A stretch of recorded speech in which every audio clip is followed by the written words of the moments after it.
Van na nagtangkang mag-overtake, sumalpok sa minibus sa Santiago, Ilocos Sur. Isang patay, 15 ang sugatan. Nagka-alerto Ivy Hernando.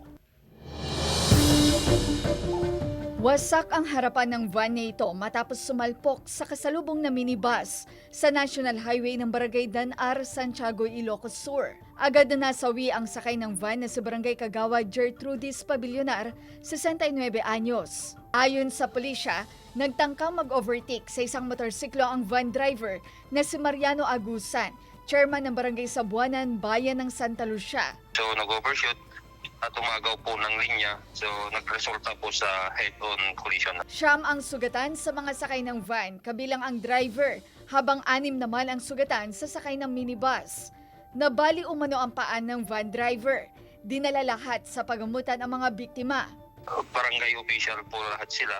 Galing po sila sa Bigan, Ma'am Ivy, at pabalik na sa Santa Lucia, Ma'am. Wala pang pahayag ang mga driver at pamilya ng nasawi. Pag-iingat ng otoridad maging defensive driver upang maiwasan ang kahalintulad na aksidente. Kasama si George Benson, Ivy Hernando, Balitang Amyanan.